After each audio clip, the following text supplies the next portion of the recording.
날마다 하나님의 말씀을 가까이 하는 모든 성도분들에게 하나님의 은혜와 사랑이 함께하기를 주님의 이름으로 축원합니다. 오늘 우리에게 주시는 하나님의 말씀은 에스라 3장 8절에서 13절까지의 말씀입니다. 예루살렘에 있는 하나님의 성전에 이른 지 2년 둘째 달에 스알디엘의 아들 수룹바벨과 요사닥의 아들 예수아와 다른 형제 제사장들과 레위 사람들과 무릇 사로잡혔다가 예루살렘에 돌아온 자들이 공사를 시작하고 20세 이상의 레위 사람들을 세워 여호와의 성전 공사를 감독하게 하매 이에 예수아와 그의 아들들과 그의 형제들과 간미엘과 그의 아들들과 유다 자손과 헤나닷 자손과 그의 형제 레위 사람들이 일제히 일어나 하나님의 성전 일꾼들을 감독하니라. 건축자가 여호와의 성전의 기초를 놓을 때에 제사장들은 예복을 입고 나팔을 들고 아삽 자손 레위 사람들은 제금을 들고 서서 이스라엘 왕 다윗의 규례대로 여호와를 찬송하되 찬양으로 화답하며 여호와께 감사하여 이르되 주는 지극히 선하심으로 그의 인자하심이 이스라엘에게 영원하시도다 하니 모든 백성이 여호와의 성전 기초가 놓임을 보고 여호와를 찬송하며 큰 소리로 즐거이 부르며 제사장들과 레위 사람들과 나이 많은 족장들은 첫 성전을 보았으므로 이제 이 성전의 기초가 놓임을 보고 대성통곡하였으나 여러 사람은 기쁨으로 크게 함성을 지르니 백성이 크게 외치는 소리가 멀리 들리므로 즐거이 부르는 소리와 통곡하는 소리를 백성들이 분간하지 못하였더라. 아멘. 오늘 본문은 예루살렘 성전 재건의 한 중요한 장면을 기록하고 있습니다. 이스라엘 백성들은 바벨론 포로에서 돌아온 지 2년이나 지나 드디어 성전의 기초를 놓게 되었지요. 에스라 기자는 흥미롭게도 이 시점을 바사왕 몇 년이라는 정치적인 연대로 기록하지 않고 예루살렘 하나님의 전에 이른 지 2년 2월이라고 표현합니다. 이는 이 사건이 단순히 역사 연대기의 일부가 아니라 하나님의 성전 중심, 예배 중심의 시간표임을 강조한 것이지요. 게다가 성전 재건의 시작 시점은 공교롭게도 솔로몬이 성전을 지을 때와 같은 달, 꽃이 피는 15월인 2월이었습니다. 마치 하나님께서 두 성전을 하나의 줄로 이어주시듯 포로 귀한 공동체가 세우는 성전 또한 하나님의 언약과 역사 속에 연결되어 있음을 드러내신 것이죠. 그런데 성전 기초가 놓이는 이 자리는 단순한 건축 착공식이 아니었습니다. 그것은 하나님과 언약 백성의 관계 회복을 선포하는 자리였죠. 성전이 무너졌다는 것은 곧 하나님과의 관계가 끊어진 것을 의미했는데 이제 다시 성전 기초가 세워진다는 것은 백성들이 다시 하나님의 백성으로 회복되었다는 신앙 고백이었기 때문입니다. 그래서 이날의 분위기는 독특했습니다. 젊은 세대는 큰 소리로 환호하며 기쁨의 찬송을 올렸고 옛 성전을 기억하는 노인들은 눈물을 흘리며 통곡했습니다. 누구는 웃고 누구는 울었지만 그 모든 소리가 뒤섞여 하나님께 드려진 예배의 화음이 되었던 것이죠. 오늘 우리는 이 본문을 통해 하나님의 일은 빈틈없는 준비 위에 세워진다는 것과 교회는 신앙 지도자와 성도의 연합을 통해 든든히 선다는 것을 알아보기 원합니다. 또한 믿음의 찬송은 승리에 선포하는 것임을, 눈물과 기쁨조차도 모두 하나님이 받으시는 예배가 된다는 사실을 함께 나누고자 합니다. 먼저 본문 8절 말씀인데요. 예루살렘 하나님의 전에 이른 지 2년 2월에 스알디엘의 아들 수룹바벨과 예사닥의 아들 예수아와 그 남은 형제 제사장들과 레위 사람들과 모든 사로잡혔다가 예루살렘에 돌아온 자들이 공사를 시작하고 20세 이상 된 레위 사람들을 세워 여호와의 전 공사를 감독하게 하매 이스라엘 백성이 포로에서 돌아온 것은 BC 537년경입니다. 그러나 곧바로 성전을 세운 것이 아니라 무려 1년여의 준비기간이 지나서야 성전의 기초를 놓기 시작했지요. 그 이유는 단순합니다. 초막절 이후는 우기라 공사를 시작할 수 없었고 또 성전 건축을 위해서는 많은 자재 준비와 인력 조직이 필요했기 때문이죠. 즉 성전 재건은 열정만으로 되는 일이 아니라 철저한 준비와 기다림 속에서 시작된 것입니다. 히브리어 본문은 세우다라는 단어로 아마드에서 파생된 와이야미두라는 단어를 사용하는데요. 이 단어는 단순히 세운다는 뜻이 아니라 특정한 직무에 공식적으로 임명하다라는 의미를 갖고 있습니다. 즉 레위인들이 성전 공사를 감독하게 된 것은 단순히 임시 방편으로 그렇게 정해진 것이 아니라 하나님께서 정식으로 세우신 공식적인 직분이었던 것입니다. 또한 레위인들의 나이가 20세 이상으로 규정된 것은 그들의 사역 범위가 넓어지고 책임이 무거워졌음을 보여주는데요. 예배를 섬기는 일뿐 아니라 성전 재건의 조율자, 감독자로 세워진 것입니다. 성전 건축은 단순한 돌쌓기가 아니라 하나님이 정하신 규례와 예전대로 세워져야 했기에 레위인들이 감독하며 정확하고 질서 있게 진행되도록 한 것이죠. 여기서 우리는 중요한 교훈을 배웁니다. 하나님의 일은 준비 없이 즉흥적으로는 할 수 없다는 것이죠. 솔로몬의 성전 역사 역시 다윗이 오랜 세월 동안 준비한 끝에 지을 수 있었습니다. 마찬가지로 수르바벨과 귀한 백성들도 성급히 시작하지 않고 빈틈없는 준비와 임명을 거쳐 시작했지요. 우리의 신앙생활 역시 마찬가지입니다. 기도 없이 말씀 없이 준비 없이 시작한 일은 결코 오래 갈 수 없습니다. 잠언 20장 21절은 이렇게 말씀하지요. 속히 잡은 산업은 마침내 복이 되지 아니하느니라. 준비 없는 성급한 일은 반드시 흔들리기 마련입니다. 반대로 철저한 준비 위에 시작된 일은 하나님께서 세우시고 지켜주십니다. 예배도 봉사도 가정과 일터의 삶 또한 마찬가지이지요. 기도로 준비하고 말씀으로 준비하고 서로 협력하고 준비할 때 비로소 하나님께서 기뻐하시는 성전 같은 삶이 세워집니다. 이어지는 8절 9절 말씀을 보면요. 성전 공사가 본격적으로 시작되었을 때 가장 먼저 앞장선 사람들은 스룹바벨과 예수와 그리고 제사장들과 레위인들이었습니다. 이들은 포로귀한 공동체의 신앙 지도자들이었고 그들의 리더십은 단순한 명령이 아니라 본이 되는 섬김이었죠. 여기서 일제히 일어나라는 말은 히브리어 와이아모드, 즉 아마드에서 파생된 것으로 단순히 자리에서 일어났다는 말이 아니라 적극적이고 결단된 자세로 서다라는 의미를 담고 있습니다. 이것은 지도자들이 하나님의 그 일을 감당할 때 적극적인 마음과 헌신된 태도로 나섰다는 것을 보여주는데요. 포로기 이전의 제사장과 선지자들은 타락하여 작은 자로부터 큰 자까지 탐욕하며 선지자로부터 제사장까지 다 거짓을 행하였지만 귀한 후의 지도자들은 달랐습니다. 그들은 먼저 본을 보이며 백성들을 이끌었고 레위인들을 정식으로 세워 성전 공사를 감독하게 했습니다. 이것은 임시적인 조치가 아니라 하나님께서 정하신 직분적인 사명이었던 것이지요. 오늘날 우리 교회도 마찬가지입니다. 교회는 언제나 하나님께서 세우신 지도자의 직분자의 인도 아래서 든든히 세워집니다. 에베소서 4장 11절 12절 말씀처럼 그가 혹은 사도로 혹은 선지자로 혹은 복음 전하는 자로 혹은 목사와 교사로 주셨으니 이는 성도를 온전하게 하며 그리스도의 몸을 세우려 하심이라 말씀하셨습니다.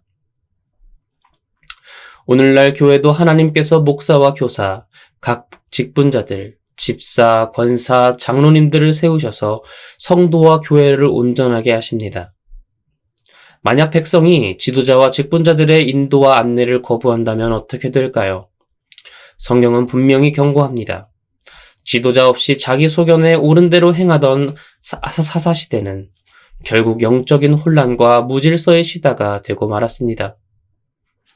마찬가지로 오늘 우리가 신앙 지도자의 말씀과 권면을 따르지 않고 자기 뜻대로 행한다면 아무리 열심히 있어도 결국은 교회를 무너뜨리고 자신도 흔들리게 됩니다. 여기서 우리는 또 하나의 사실을 보게 되지요. 일제히 일어나라는 이 표현은 히브리어 원어로 보면요. 지도자들이 한마음이 되어 헌신했음을 강조합니다. 마치 한 사람처럼 그렇게 함께 헌신했다는 것을 뜻하는데요. 이것이 바로 교회의 건강한 영적인 분위기입니다. 각자가 서로 자기 소견에 옳은 대로 행하는 것이 아니라 한마음 한뜻이 되어 하나님이 세우신 직분자 지도자들을 따를 때에, 그렇게 성도들이 하나 될 때에 교회가 든든히 세워집니다. 이어지는 10절 말씀인데요. 제사장들은 에봇을 입고 나팔을 불고 아삽 자손 레위 사람들은 재금을 들고 서서 이스라엘 왕 다윗의 규례대로 여호와를 찬송하되, 이스라엘 백성은 성전의 지대가 놓이는 순간 제사장과 레위인의 인도를 따라 하나님을 찬송했습니다. 여기서 두 가지 중요한 표현을 볼 수 있는데요. 첫째는 다윗의 규례대로라는 말인데, 이것은 단순히 전통을 지켰다는 말이 아닙니다. 여기서 야드는 손을 의미하는데 문자적으로는 다윗의 손을 통하여라는 의미입니다. 즉 하나님께서 다윗에게 맡기신 찬송 규례가 지금도 이어지고 있다는 것이죠. 백성의 찬송은 의미로 부른 노래가 아니라 하나님의 계시에 따라 말씀의 규범 속에서 울려 퍼진 것입니다. 둘째로 화답하며 찬송했다는 단순히 함께 노래했다는 뜻이 아닙니다. 아나라는 히브리어는 본래 대답하다라는 의미를 지니며 여기서는 찬송으로 서로 응답했다는 뜻이 되지요. 이것은 제사장이 먼저 선창하면 백성이 응답하며 찬송하는 형식이었습니다. 이 찬송은 일방적인 고백이 아니라 공동체 전체가 주고받는 믿음의 고백이었던 것이지요. 그들이 부른 찬송의 가사는 11절에 기록되어 있습니다. 주는 선하심으로 그 인자하심이 이스라엘에게 영원하시도다. 히브리어 토브, 선하다는 단순히 착하다는 뜻을 넘어 하나님만이 참된 최고의 선이시다라는 선언입니다. 또한 헤세드, 인자는 언약에 기초한 신실한 사랑을 가리키지요. 따라서 이 찬송은 하나님은 언제나 선하시며 우리의 죄와 실패에도 불구하고 언약에 신실하신 하나님을 찬송하는 언약 백성의 믿음의 고백이었던 것입니다. 아직 성전은 세워지지 않았습니다. 마치 찬송만 들으면 하나님의 은혜 아래 완성된 그 성전 앞에서 부르는 찬송과 같습니다. 하지만 현실은 눈앞에 돌 몇 개 놓인 기초일 뿐입니다. 그러나 그들은 완공된 성전을 보는 것처럼 기뻐하며 찬송했습니다. 왜냐하면 하나님의 선하심과 언약의 사랑을 확신했기 때문이지요. 이것이 곧 믿음의 찬송, 곧 승리의 선포입니다. 이와 비슷한 장면이 1940년대 일제강점기 한국교회에서도 있었는데요. 교회당이 폐쇄되고 신사참배 강요로 예배당에 모이지 못했던 성도들이 해방 후 다시 예배당터에 모여 함께 찬송을 불렀습니다. 예배당 건물은 무너져 있었지만 성도들의 입술에서는 내 주 되신 주를 참 사랑하고 같은 찬송이 울려 퍼졌지요. 그 찬송은 아직 완성되지 않은 교회를 바라보며 하지만 이미 승리를 주신 하나님을 확신하는 믿음의 고백이었습니다. 이스라엘 백성이 무너진 자리에서 새로운 시작을 찬송으로 선포했듯이 신앙의 공동체는 언제나 찬송을 통해 승리를 미리 선포하는 믿음과 소망을 드러내왔지요. 그리고 오늘 본문의 에스라 3장 마지막 장면은 참으로 인상적입니다. 성전의 지대가 놓인 자리에서 어떤 이들은 크게 기뻐하며 환호성을 질렀고 또 다른 이들은 눈물을 흘리며 통곡했지요. 왜 이런 상반된 반응이 함께 있었을까요? 젊은 세대는 새로운 시작을 바라보며 기쁨으로 찬송했습니다. 이제는 무너진 성전이 다시 세워진다는 희망이 그들의 입술을 열게 했습니다. 반면 솔로몬 성전을 직접 보았던 노인들은 초라한 재건 성전의 기초를 바라보며 눈물을 흘렸습니다.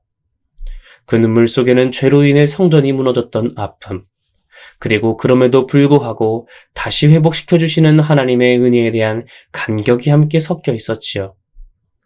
그래서 본문은 말합니다. 백성이 크게 외치는 소리가 멀리 들리므로 즐거이 부르는 소리와 통곡하는 소리를 백성들이 분간치 못하였더라. 기쁨의 찬송과 회개의 눈물이 한데 뒤섞여 하나님을 향한 하나의 예배가 된 것입니다. 우리의 신앙도 이와 같아야 합니다. 때로는 하나님 앞에서 회개의 눈물을 흘려야 하지요. 우리의 죄와 부족한 부분을 바라보며 애통하는 눈물이 하나님께는 향기로운 제사가 됩니다. 또한 우리는 하나님의 은혜와 언약의 신실하심을 확신하며 동시에 기쁨의 찬송을 드려야 하는 것이지요. 사랑하는 성도 여러분, 오늘 본문은 성전 재건의 시작을 기록하고 있습니다. 우리는 먼저 하나님의 일에는 빈틈없는 준비가 필요하다는 것을 배웠습니다. 성급한 열심보다 기도로 준비된 헌신이 하나님의 일을 든든하게 세웁니다. 또한 신앙 지도자들의 영적 인도와 본이 공동체를 세운다는 것을 보았는데요. 스룹바벨과 레위인들이 일제히 일어나 앞장섰을 때 백성들도 함께 하나님의 일을 감당했습니다. 오늘도 하나님은 목회자와 지도자들을 세우셔서 교회를 인도하시며 우리 성도들은 그 지도에 순종할 때 교회가 견고히 서게 됩니다. 그리고 마지막으로 성도의 찬송은 믿음의 선포요, 승리의 고백임을 확인했지요. 비록 기초만 놓였을 뿐인데도 백성들은 하나님의 선하심과 인자하심을 믿고 큰 소리로 찬송했습니다. 어떤 이는 눈물로 회개했고 어떤 이는 환호로 기뻐했습니다. 그러나 그 모든 소리가 함께 하나님께 올려진 예배가 된 것이지요. 오늘 우리의 삶 속에서도 이 세 가지가 함께 드러나야 합니다. 준비된 헌신, 지도자를 따르는 순종, 하나 되는 마음, 그리고 믿음으로 드리는 찬송이 하나로 어우러질 때 하나님은 무너진 자리를 회복하시고 새로운 성전을 세우십니다. 그러므로 오늘 우리는 이렇게 결단하기 원합니다. 나는 준비된 마음으로, 순종의 발걸음으로, 그리고 믿음의 찬송으로 하나님 나라를 세워가는 성도가 되겠습니다. 이렇게 하나님의 부르심 앞에 응답하며 한 걸음 한 걸음 나아가는 저와 여러분이 되기를 주님의 이름으로 축원합니다. 이 시간 함께 기도하겠습니다. 할렐루야, 은혜와 사랑이 많으신 주님, 오늘도 복된 새 하루 허락하시고 은혜 가운데 주님 앞에 나오게 하시니 감사드립니다. 하나님, 우리가 하나님의 무너진 다윗의 장막 그 성전을 세우는 데 힘쓰게 하시고 단순한 열심이 아니라 하나님의 인도하심 아래 하나님이 주신 지혜 가운데 하나님 열심히 준비하고 치밀하게 준비하게 하시며 온 성도가 하나 되어 한 마음으로 하나님이 세우신 지도자들을 잘 따르며 나아갈 때에 하나님의 놀라운 능력을 경험하게 하여 주시옵소서. 비록 아직 아무것도 시작된 것 없고 그 터에서 작은 기둥들, 작은 돌들 몇 개 올라갔다 할지라도 이미 하나님이 주신 승리를 믿음으로 하나님의 선하심과 인자하심을 찬양했던 이스라엘 백성들처럼 오늘 우리의 삶 가운데 비록 빈들과 같을지라도 황무지 속에 기둥 몇 개 세워진 그 참담하고 암울한 상황 속에서도 하나님을 향해 눈물의 회개와 기쁨의 찬송으로 나아가는 모든 화평의 성도들 될 수 있도록 하나님 붙들고 역사하여 주시옵소서. 날마다 주께 가까이 나아가는 우리 성도들 되길 원합니다. 감사드리며 모든 것 살아계신 예수 그리스도의 이름으로 기도드립니다. 아멘.